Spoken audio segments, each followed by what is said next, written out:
And so, my fellow Americans, ask not what your country can do for you. Ask what you can do for your country. I have a dream that one day this nation will rise up, live out the true meaning of its creed. We hold these truths to be self-evident, that all men are created equal. We are exploited. We are downtrodden. We are denied not only civil rights, but even human rights. So the only way we're going to get some of this oppression and exploitation away from us or aside from us is come together against the common enemy. I don't want you to protest, I don't want you to riot, I don't want you to write to your congressman because I wouldn't know what to tell you to write. I don't know what to do about the depression and the inflation and the Russians and the crime in the street. All I know is that first, you've got to get mad. You've got to say, I'm a human being, God damn it! My life has value! We get together, have a few laughs. Welcome to Iowatalkguyspodcast. I'm your host, Teepee. I'm sitting here with your other host, Theo. I'm the other host, Theo. Out in our undisclosed location in our shack in the middle of a cornfield in Iowa, sipping whiskey and beers, baby. No whiskey tonight. No whiskey Actually, tonight. I broke out a surprise for Our guest. our guest. It's actually, we should sort of introduce the guest and the surprise drink tonight that's not whiskey. Yes, so tonight, in tandem. Tonight, we have a special guest for you. He is my brother, Choun, brother from another mother, out on the East Coast, an undisclosed location. He can tell you if he wants. But he is an anarcho-capitalist. And tonight, we're going to be learning a little bit about what is an anarcho-capitalist, what led him into this direction. And we want to learn more about what an anarcho-capitalist society would look like. So, without further ado, welcome to the show, Choun. Thanks, gentlemen. Happy to be here. Oh, Awesome. welcome. So, the surprise that we have that since you're calling in, you can't really enjoy it with us. Yeah, sorry you can't enjoy this surprise. Well, it's a sort of, I'm not going to name it or anything, but it's a bootlegged beverage into Iowa. Bootleg wine. Yeah, you can't get it in Iowa. I don't think I'm supposed to have Due it. to some silly government rules. But, it's just it's a good old white wine, and here we are. It's not like it's We're not following the rules. Punk rock tonight. Yeah. That's right. Going We straight. have our first guest, Yeah, you are first. so very special. Oh, wow. And- hopefully I live up to it. And a bootlegged bottle of wine. Yep. Excellent. I love it. Next, we're going to break out the illegal narcotics. No, I have to go to work tomorrow. Oh. And you're sawing off shotguns and shit. Yeah. Randy Weaver. Yeah. Sawing off shotgun. No. Oh, man. No. That's a rabbit hole. You can stay away from that one. Mm-hmm. Maybe we'll address that in another show. So, that is a tasty wine. Well, this is in honor of you, Choun. Thank you. Cheers, Drinking mate. coffee. Oh, love it. Hopefully it's a good coffee. Do you grind your own? No, I'm lazy. Buy a grinder and start buying some good I've coffee. I've been thinking about it, but you know what it is? It's like I can go in there and just get a coffee in like 30 seconds. Yeah, And Keurig. I really Yeah. like the convenience. They are pretty convenient. There But you a go. nice, I'll tell you this, Theo makes some decent coffee. He's brewed me a cup or two. It's pretty tasty. It's fresh ground. Anyways, getting into the show. We're talking about anarcho-capitalism tonight. Yeah. So the first question I would have for you, Choun, is how would you define anarcho-capitalist? Well, I think I could, just to take a step back, I mean, obviously, within the first part of the name, the anarcho portion of it, it is a form of anarchy. I think where, it just kind of essentially in that there should be no government. People, anarcho-capitalists like myself and other anarchists don't foresee or don't recognize state-controlled entities as legitimate. We feel that their power is derived through coercion and immorality. So we don't recognize that as a legitimate source of power. So we reject the things like the U.S. federal government and even all the way down to the state governments. But what kind of sets us apart, I think, from other anarchists is our belief in the market. we're Free individualist, market, right? Correct. We're individualist anarchists, and it's a political philosophy essentially that we advocate the elimination of the state in favor of individual sovereignty and a free market. I mean, the term was credited by, it was coined by the economist, the great Murray Rothbard. Yep. Who most would consider. Go ahead. Didn't he found the Libertarian Party? He did too. Yeah. He's not the only founder. He was one of the founding members back in the 70s. He ended up actually splitting with the party. Yeah, I would imagine. That he would be what? He would be very disappointed in the direction that they have gone. Now, not to get off on a tangent. Quite recently, there has been a takeover. Yes. Of the Libertarian Party the Mises Caucus, who I am affiliated with. Yeah. Oh, nice. Okay, Sweet. So I was actually going to ask you. It's interesting that you say that because we're going into another question here. So, what is anarchism? You establish it's the abolishment of the state essentially for voluntary associations between people. Yeah. Absence of government. Right. Yeah. Right. So it's not an absence of rules, right? So I think that's a common misconception when it comes to anarchy. So people's first response is always like, yeah, well, you can just go murder somebody. It's going to be the Wild West. Right. No, you know that's wrong. Yeah, the first one to die. How many times have people said that to you? A bunch. They don't tell me I'm the first one to die. I'm kind of big, so like they don't say that to me. But like unless it's on generally Twitter. Speaking, unless it's on Twitter, they don't know what I am. And I'm mean on Twitter anyway, so I deserve it probably. It's fine. Twitter's great. But yeah, I think like we hold some similarities to like what we would call like a social anarchist, or what you think when you think of the term anarchist, you think of the black bloc idiots out in Portland and everything. Like, spray painting the anarchist symbol on the side of government buildings. Yeah, so those are like social anarchists. A lot of them are anarcho-communists, where they believe that the state should be abolished, but then everything should still be kind of owned by the community, like whether it be in or not in a democratic sense, but still that everything would be common property, and all would just be the only thing that you could own with things like toothbrushes and stuff like that, because they do make a distinction between personal property and what we consider property. Like when we say property, we think land, houses, cars, assets, that kind of stuff. Yeah. And they look at that as theft, right? That should belong to everybody. As theft. Correct. Okay. But you can obviously own a toothbrush. You could obviously own a mirror or a comb or shoes or whatever. They call that personal property. So we while we both agree that there should not be a state, we split with them hard when it comes to especially on the issues of property, because anarcho-capitalists can essentially be boiled down to a few axioms, or at least really just two axioms between a non-aggression principle and private property, right? Okay.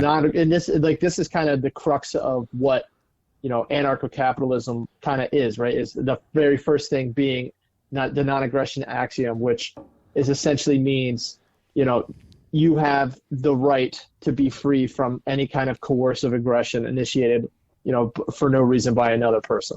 Yeah, I can get behind that. Most people can reason that unless they're a sociopath, some type of narcissist. Exactly. But it kind of goes even further than that. It says that it's a theory that holds that every person is a self-owner. Like if you own yourself, I own myself. We have complete and absolute jurisdiction over our own body, right? So that means that if anybody was to just unjustly invade that, as in kind of just exert any kind of physical force upon you, you'd be well within your right to defend yourself. Absolutely. Right? So that's and that's where you agree with the Libertarian Party, where hey, I'm entitled, I have my liberties. As long as I'm not infringing on yours or you're infringing on mine, we're good, right? Well, it's based on the same principle. Yeah. Right, and it's kind of, it comes out of a natural law basis, which and if you're interested in reading about natural law and where that comes from, it was laid out pretty succinctly, but from Thomas Aquinas, like from years and years ago. But I don't know if you're familiar with who. Yes, I don't know if you're familiar with who Judge Napolitano is, but he has a couple great. You see him on Fox News a lot. Yeah, Napolitano. I'm familiar with him. Yep, I saw a lot of his stuff. I've only watched him for about 15 years. Yeah, there you go. He's got several great videos on natural law. He talks about it a lot. He does some things at the Mises Institute, which I highly recommend. I guess I can give that to you when we talk about things to read, things to consume. around kind of what I believe in. But he has a couple of good videos that he really breaks out natural law in just a real nice, succinct way. It's kind of easier to wrap your head around. But so we're kind of going for the non-aggression axiom, where we're not, where we oppose any kind of initiation of aggression against peaceful people, right? If you've got to boil it down, and that kind of goes into private property, right? Private property is the next portion of it, because of course, as I said, you own your body. It's the very first piece of property that you own. Yeah, then it's the most important. Exactly. And then an extension, as John Locke said, once you kind of mix your labor with something, like if you go out into the middle of the woods, nobody's been there, you cut down a bunch of trees and you start logging that wood. Well, that wood is now your property because you've mixed your labor with it, right? In essence, you've kind of mixed part of your life in with this thing. So your now energy, it becomes yours. Your energy. Correct. So then once that happens, in other words, it's called homesteading, right? Like kind of you go out, you start working the land. It's just rough land. You work it, you make a farm. That farm is yours. You've mixed your labor into that soil. That soil now belongs to you. And the only way that anybody can acquire that property is if they acquire it by means of like a voluntary nature, whether it be through contract, through sale, through gift, or whatever. They can't walk onto your property. Well, that would be illegal and immoral, right? But they could. Absolutely, right? But anarcho-capitalists would be against that. Right. So let me ask, who administers the law in anarcho-capitalist? Or rules. Yes, the rule of law. So it would be by, it could be by a lot of different ways, right? I mean, you could just have simply HOAs. You can have different collectives, because like anarcho-capitalism doesn't mean that you have to be single property owners. You could buy or you could acquire a piece of property with a group of individuals, like-minded individuals, and live on it. Right. And then you can live upon a certain kinds of rules and regulations. And if one were to break that, then, you can initiate some kind of civil discourse to either expel that person, to, acquire some kind of compensation for whatever, misdeeds that person does or whatever. Or even if like we don't know each other, perhaps I would be paying a private entity to protect myself. And if you were to aggress upon my property, then I would get that company to either protect myself or maybe even go to some kind of private law or private judge or whatever. Like I think in a lot of ways, the way that I envision it, and Walter Block has done a ton of writing on this, and even Walter Block of Loyola, New Orleans. And Robert Murphy's written extensively about this as well, about how would private law look in a stateless society, and in a lot of ways, the way that they imagine it, it's quite similar to what we see now. The difference being, of course, is that the state wouldn't own the state wouldn't own the cops, the state wouldn't own the courts, right? And a lot of times, what would happen instead is if there's some kind of land dispute, and if let's say that you and I, Teepee, have some kind of land dispute, and I take you to court. You refuse to go, or you refuse to abide by the orders. Yeah, there's not a lot that I can do there, but essentially what would end up happening is then you would just become ostracized from the area instead, right? Yeah.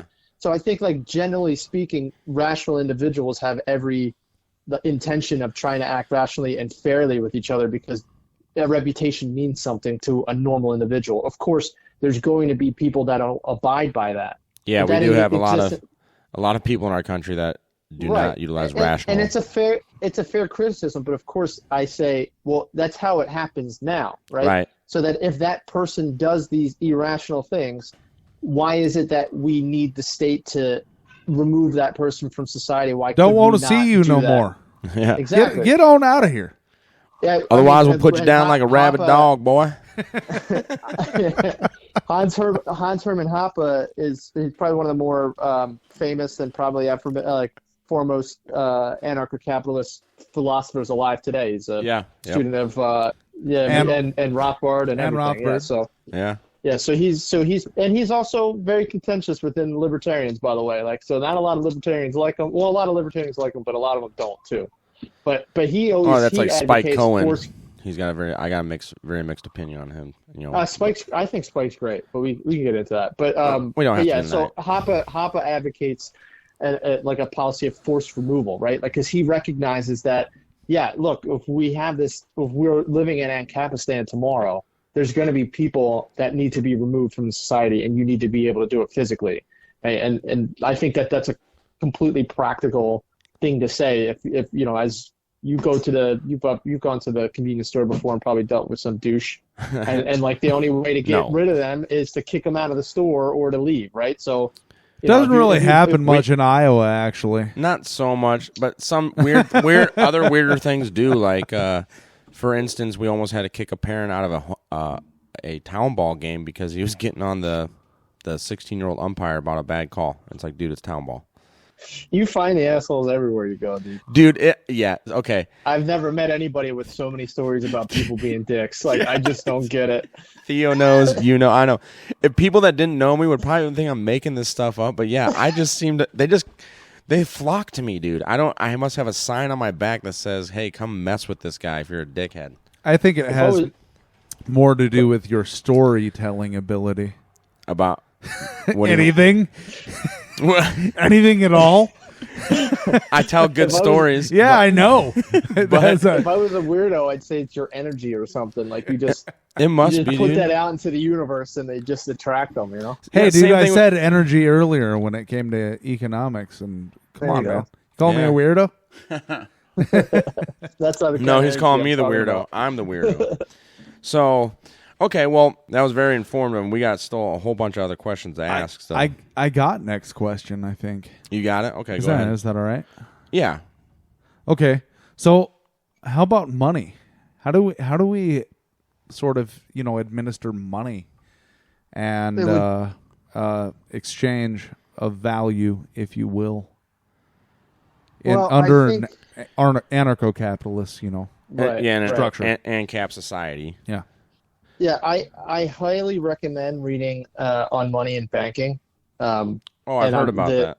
Yeah, and I'm going to look like an idiot because I just blanked on the author's name. I think it was Mises that wrote it, and I feel like a horrible Ancap that I can't even think of who wrote it. You know, but basically, I mean, I think generally speaking, I mean, I think money is a pretty complicated subject, and to keep it kind of simple, it's that it would be traded much like any commodity, right? I think you think about the way that the world works today, there's multiple competing currencies all over the place. Now, of course, we operate in a, you know, distorted environment in that the US dollar is propped up as a reserve currency through some, you know, shady dealings. However, I think in an Ancap society, I mean, it would be similar in that there would be competing currencies, and likely there would be one or two that would be a sort of reserve currency, and whether it be gold or silver or, you know, greenbacks or Bitcoin, and who knows? It could be anything. I would hope they would have a precious metal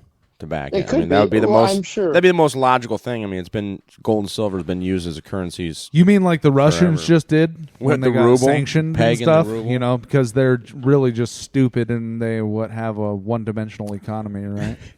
Yeah. We're so much superior to them because we're America. Yeah. So that book you were talking about, I believe, A History of Money and Banking in the United States. It was by Rothbard, Murray Rothbard. Yeah, Rothbard. Yep.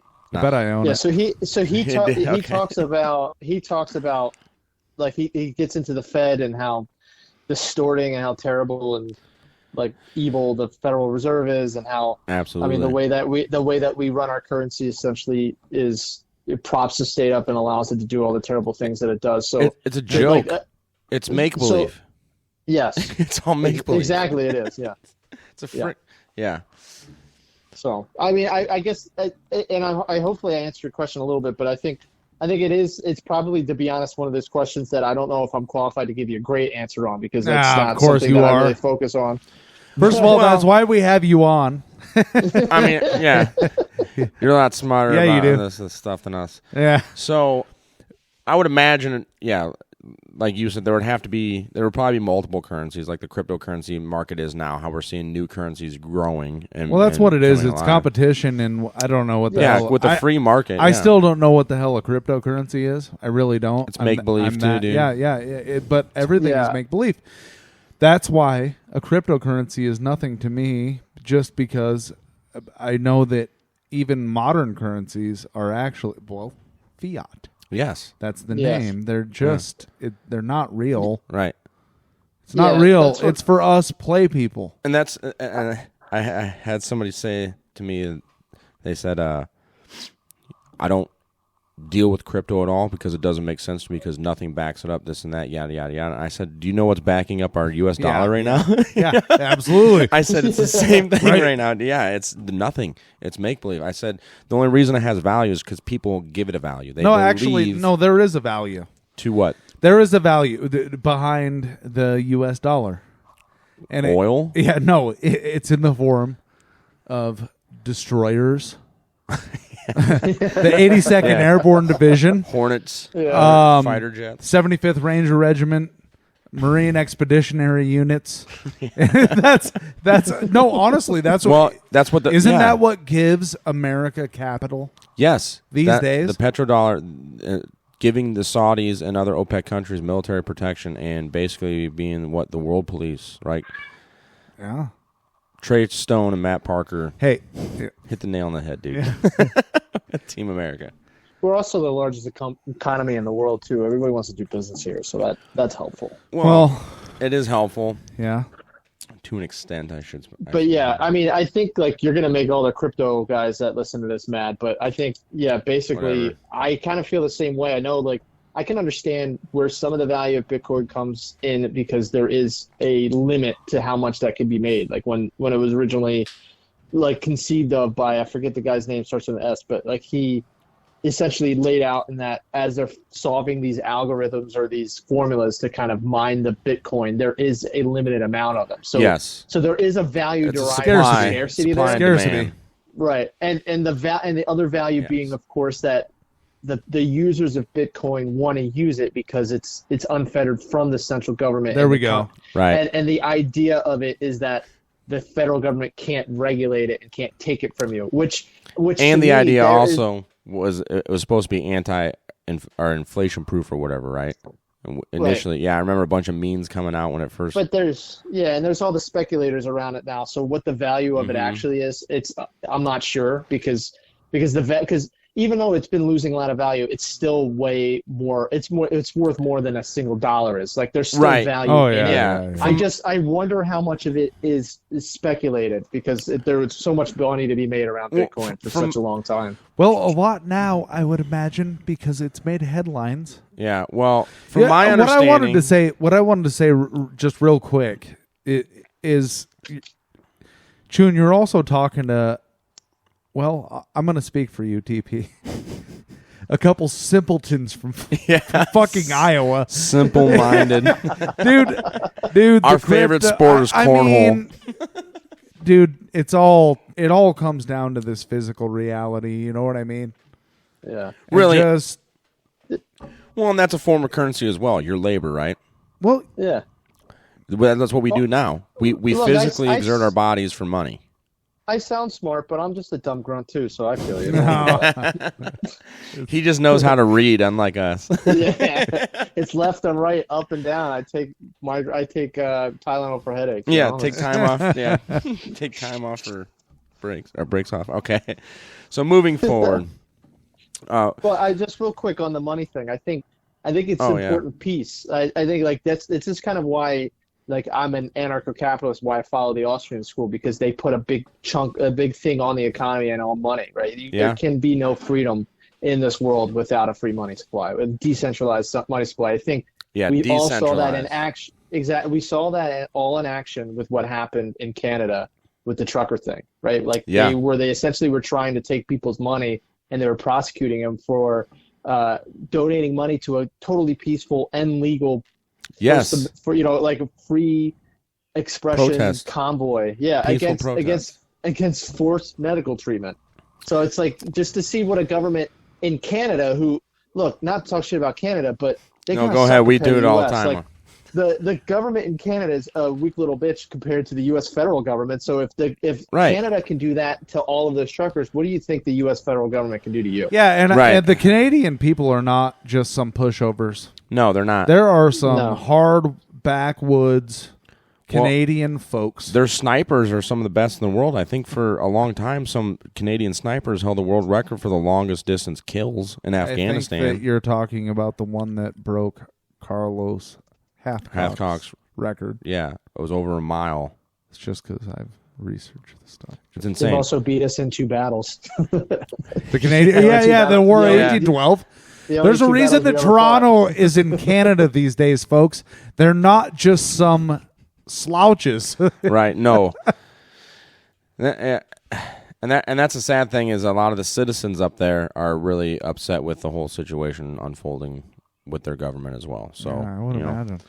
But moving forward, is that all you wanted to say about the currency? I'm good. That's it. All right. Yep. Okay. So moving forward, what led you to become an anarcho-capitalist?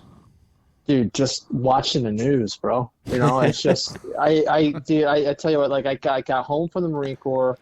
I was a Bernie supporter. I am not proud of saying it, but I was. At least you're man enough. At least you're man enough. In the 2016 election back then, when they, it's all right. I voted for Obama, dude. Don't worry about it. Hope and change, baby. But yeah, yep, hope and change. You spring chickens. Yeah, and it's a shame because I remember seeing Ron Paul on like during the Republican debates in that particular election too. Yeah, that's where Theo was cutting his teeth at that place.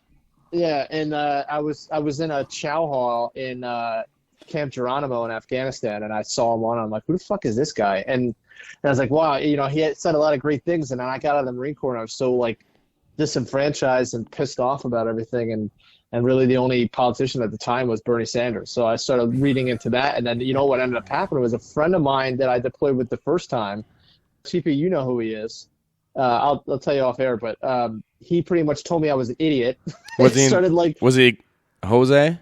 Yeah, he's from Florida. Yeah. Jose. He told me I was an idiot and started sending me stuff. And he's not an anarcho-capitalist, but he started me down the like. He posts a lot of stuff that I started reading too. Him and G. Sloan. I was like, wow, okay, this is really interesting. Yep. Yeah, so he got me started down there. I ended up becoming what I would call a Reason libertarian, like the Reason magazine types. Okay. What you can now call like the Beltway libertarians, kind of like the libertarians that hang around in D.C. And I just started kind of getting to that, which, not to put down the Reason crowd so much, at least 5 years ago or so, they were still pretty solid. I used to subscribe, but I don't anymore. Yeah, don't. They're trash now. Oh, I figure it out. Since Andrew Heaton left, that's about all they had that was going good for him. But Robbie Suave is okay. He has his moments, but yeah. Is it just a cesspool now, or what? Yeah, it's just like these rest losers that. I saw an article the other day that they wrote about how the gas tax isn't that bad because that's what pays for the roads. I'm like, holy shit! Wow, from a libertarian publication. Okay, thank you. Yeah, that apple fell way off the tree. Yeah, they got rightly crushed for that one. But they should.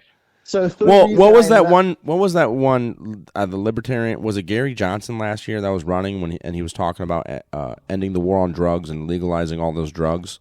You remember that? That was Gary Johnson was back when it was. That was 2016, right? 2016 was that? Which election was that? Was that the Trump and Hillary? Yeah, it was Trump and Hillary. Yeah. I voted so that for was Gary. Gary Johnson. Yeah. I believe it was Gary, and a woman was like, "My son died on an overdose of heroin. You really think that heroin should be legal?" And then he totally turned into a giant pus bag on live television. He's like, "Well," and backtracked. He's like, "I think marijuana should be legal." Yeah. And I'm like, you could have explained to her. You could have explained to her if it was legal, then maybe your son never would have gotten addicted to it. If it was legal, there would be programs set up to help people that do get into those types of drugs. But at the same time, would he have ever gotten into it if it was illegal at all? Would it have even been a problem? That's what we don't know. That's what we don't know. There's a what-ifs about it. But all we do know right now... But the American drug war just... Yeah, the war on drugs needs to be abolished. It's actually such a damn joke. Dude, Dave Smith said it the best. There's a problem when the majority of prisoners locked up are locked up for nonviolent drug offenses. That is an issue. if you ever want to watch something cool, which I'm sure you would, but the great Ron Paul was on. I think it was on. Was it the Donahue show? Was it Donahue that had that like? Oh. That he had like that. He would have the crowd in there, and they essentially would just like argue with the guests all the time. But there's this great clip of Ron Paul on that show, and he's back in the '80s. You know, when he was like before he started running as a Republican. Okay. With the fat guy. Yeah. He went in there and he was pretty much telling everybody that the government shouldn't. He was there standing against the drug war, and they were like making fun of him and stuff. And he was like said to the guys like maybe the government should tell you what to eat because obviously you can't. Yes. That. And the guy started getting mad. Yes. That's why. By the way, he's a doctor. He knows. He's actually like not a doctor, but like a good doctor. I mean, OBGYN. Yeah, he's thousands of babies. Yeah. He seems to use, from what I've read, from man Ron likes Paul, vagina. From what I've read from Ron Paul over the years, he seems to know that nutrition is a very, very big deal. D3. When it comes to your health. What a novel. I mean, what crazy. Concept, right? No, Isn't dude, that crazy? You just need some big pharma fucking medicine. So of course. I met Take Ron the jab, Paul. losers. I met Ron Paul tailgating before a Hawkeyes game. Nice. Down in Iowa City. Down in Iowa City when he was running for president it was the 2008 election, so it must have been 2007. And went up there to see him. Didn't have a ticket to the game or anything, but we went to this McDonald's right on the river. If you ever been to Iowa City, there's a river, and he's there. He was there. Yeah? It's like, at Mickey D's? Dr. Paul, at Mickey D's. Wow. Dr. Paul, we're here to see you. And he was there to change his outfit. In the head. What a down-to-earth guy. Yeah, dude. Screw going to this truck stop just up the road. I'm going to McDonald's. He's changing his outfit, and he's heading up to speak at some tailgating event. That's awesome. Yeah. That's legit. Did you go see his tailgating event, his speech? No, we missed it. We got too drunk. But we met him. Forgot. We met him at McDonald's beforehand. So you didn't have to go see. I didn't have to see what he talked about. I already met the guy. I learned everything I needed to know about him. He got changed at McDonald's. I mean, he's a down-to-earth man. Even in 2007, 2008, you could watch just a ton of videos. Oh, my God. So moving on. So we did talk a little bit about this. But what are some other benefits do you think that Ancap would bring to a society? Peace and prosperity. Peace and prosperity? Actual peace. Actual, harmony, right? Like, I think, some of the more, I guess, touchy or less than popular things among some libertarians is kind of the way that a lot of Ancaps think about discrimination and integration, that kind of stuff, right? I think the majority, I would say 99% of the Ancaps out there think that racists are dumb, right? And and kind of judging people based on most decent people do. Yeah, most in general. Right. Yeah. Exactly. Yeah, most of us don't have time for that stupidity. But what we hold is that any kind of forced interaction, like non-voluntary or coerced action, will inevitably lead to strife or inevitably lead to some kind of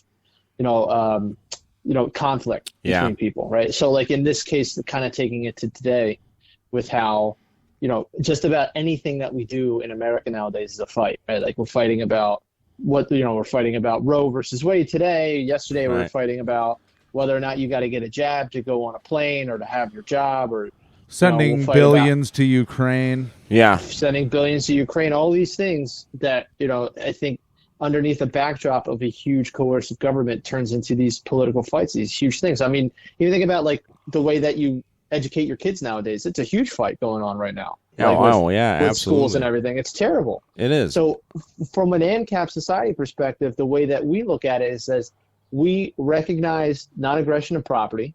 The way that you use your property is your business as long as you're not aggressing against other people. And we would prefer that we would just all live the way that we want to live, free from violent coercion, of course, that means the state needs to go away. And then that way you can kind of interact and you can live near, you can trade and enter into voluntary contracts with the people that you want to rather than anything that you're forced to. So like, think about it this way. Like, I think a great example is, I don't believe in discrimination laws. I think that we should scrap the entirety of the Civil Rights Act of 1964. Yeah, if we were all equal, and get rid of the freaking women's suffrage. Because if we were all equal, they don't need a law. I know. If we're all equal, it's just funny then when you say it. Men don't need laws to go vote. So why should women if we're equal? I don't think there should be any voting. Right. I'm not a democracy believer. I don't. It's easy for me to say as a white man that I don't think black people need any help. I think they're capable. Yeah. Even as you guys said, as soon as I said that, you're like, yeah, most normal people are anti or don't believe in racism and they think it's dumb, right? So then obviously the next step is like, okay, then why do we even need discrimination laws? Would you not rather know who the racists are in your town so you can avoid them? Like if I or cast them out. If there was a store down the street from me, right, and you go in there and it says, whites only, right? I wouldn't shop there ever again. I would tell that guy he's a piece of shit, and I would never spend my money there. And the majority of people would do that. But like I always say to like friends of mine, like black friends of mine, like, would you rather know who these racist assholes are so you don't give them your money? Right. Like, were the state going to force them to serve you so then you're feeding. You're buying their stupid, shitty beer that they're drinking after they talk about how much they hate you when you leave the store. Right. Like, do you want to do that, or would you rather know who these people are so you can avoid them? Like that's how I would. Yes. Absolutely. So what Ancap's maintain is that this forced integration is inherently, it just breeds conflict, and it's better for us to go our separate ways. Like if you want to go live in your stupid white ethno state, go for it. It's gonna fail, and you're gonna die. I don't care. Do your stupid thing. But like us normal people over here, as long as you can even the same thing, like go live in your stupid commune. Do what you want. As long as people can leave, I don't care. And I'll trade with you if I have to. I'll try to avoid you because I think I think communism is abhorrent and you're a terrible person. But whatever. But you might have something I want, and I might deal with you. Right, you might have some nice French beans that I'd like to get from you. They probably won't have anything but like hunger and disparity. But I would rather live. They probably have bullets. I'd rather live next door to them in peace than fight them all the time. But I guess another major thing I would say that ANCAP society, the benefits it would bring is actual, like I said, prosperity. Right. Free markets, unencumbered by any kind of distortion by some kind of central planning authority, which what I was going to get to is out there on the East Coast, you guys have the earliest, like Amish communities. Oh yeah, and it's somewhat communist, right? Yeah, because everything they all own. Because we have the Amish here in Iowa. There's a lot of Amish in Iowa. I would assume they operate in the same ways. Not like PA. I don't know. Think. Or New York. We don't have a bunch of Quakers around here. I live in a town named after Quakers too, by the way. Perfect. But yeah, I don't know if I don't really, to be honest with you, I don't know a ton about them. I don't know if they're communists. I know they're voluntarist and that they're all like a community, but it works for them. But that's the crux of it. Yeah, exactly. Yeah, and there's plenty that we can learn from them. Absolutely. Yeah. And they all work together as a community. So you got the Mennonites that are slightly different, that are willing to use technology and electricity, but they're called more liberal. Yeah. Yeah, my wife actually worked for a food store that's run by Mennonites. Oh yeah. Yeah, so they a food make store, great cakes, right? Yeah, they make great cakes, and they have great cakes. Oh yeah, dude. There's one out southern Iowa here. Property I go down deer hunting every year. It's called the Dutchman. Their store, some of the best pie I've ever had, dude. Oh yeah, homemade. They know how to pastries. make it. Mennonites know how to make pastries. Well, not just that. They got homemade cheese, and it's super cheap for like 2 pounds of cheese. It's like $4. I'm like, okay, and it's like some of the best cheese that you'll ever get. Oh yeah. Same thing, yeah. All the baked goods, fantastic, and they have a ton of canned goods that are phenomenal. So yeah, those people, and the way they operate here in southern Iowa is it's kind of like a communist commune where the community will provide for you whatever you need as long as you continue to provide for the community. But you also have the option of leaving. And an interesting thing, the guy that owns the property that we go hunting at, he said, so these families, they all know each other in the community. They don't really let outsiders in. Right. But they understand that, cousins getting too close in the bloodline causes issues, right? Yeah, it does. So they paid a gentleman. They did background checks on this guy, looked into his family, made sure, like, his health history and everything.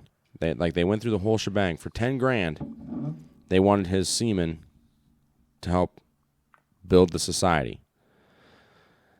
And in part of that $10,000, right, that was when he went through the whole, he had to go do medical tests, background check.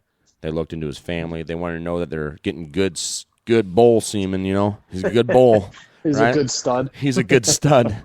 And I guess he said it was really weird because they went through everything, and he was 20-something at the time. He's like, all right, cool. About to go bang up this Amish chick, right? Said it was the weirdest thing ever. Walked into the room. She was bent over a bed with a blanket completely over her entire body except for the rear end there for entry. And that was it.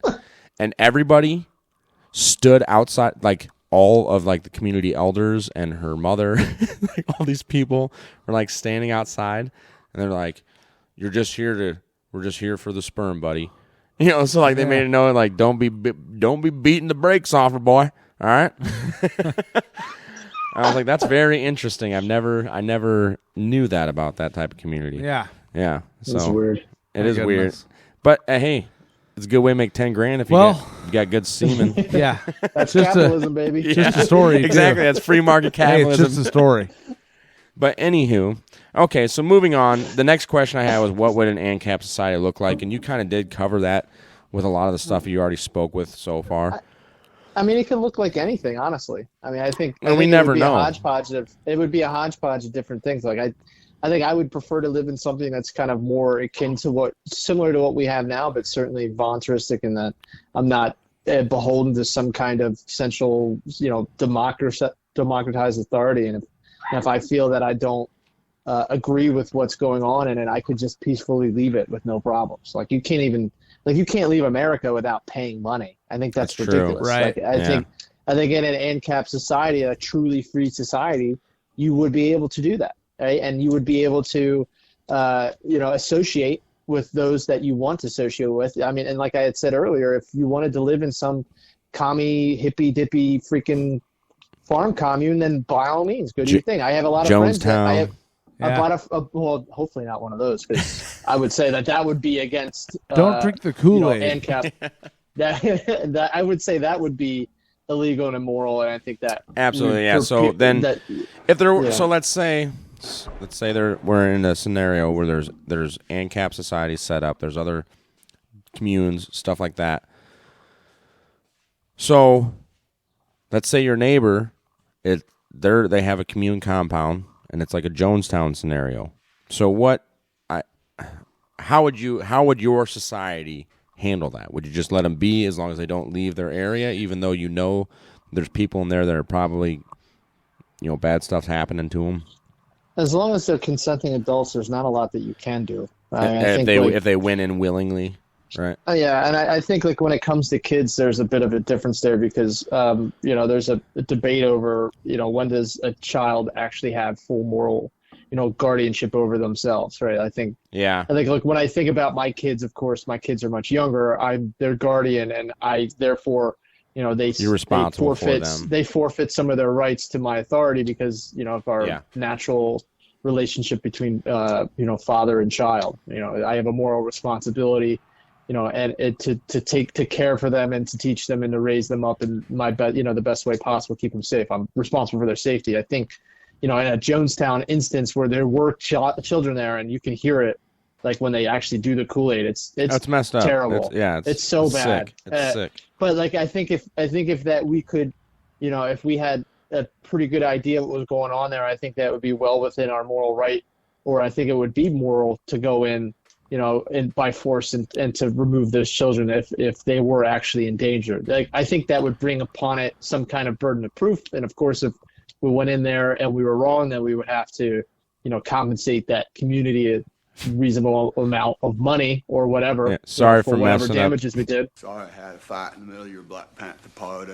Yeah, exactly. But I mean, if it's like if somebody knows that they're going into Jonestown, if that consenting adult knows that if they drink the Kool-Aid then they will die, then that's on them. That's their life. They can do with it what they will. I mean, if that person's family goes in there and tries to save them, I'm not going to stop them. That's a family squabble. They can hash that one out on their own. Like, I know that if my sister was in there, I would go in there and try to, get her out of there, because of course I'm not going to leave a family member to die because of some property rights dispute or something. But because some psycho.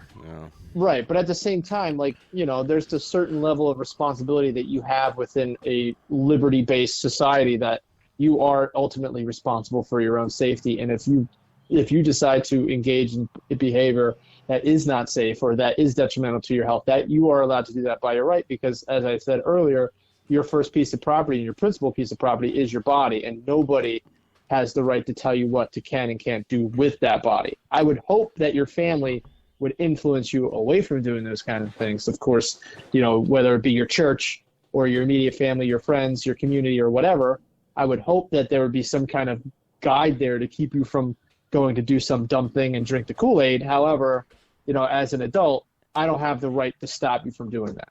And I think when it comes to children, it's a bit more nuanced, though. I hopefully that answers the question. Yeah. But kind of led to another question. Hey, guys, if you're liking what you're listening to here with our guest, Choun, then make sure to stay tuned for next week when we continue this with part 2. This was just part 1. So thanks for listening. Iowa Talk Guys. Follow, subscribe, like, share, all that fun stuff. Drop us a line. Look in the description for our email. Part 2 gets pretty interesting. Way more interesting, so stay tuned, folks. Make sure you tune in. Thanks. Iowa Talk Guys out. You.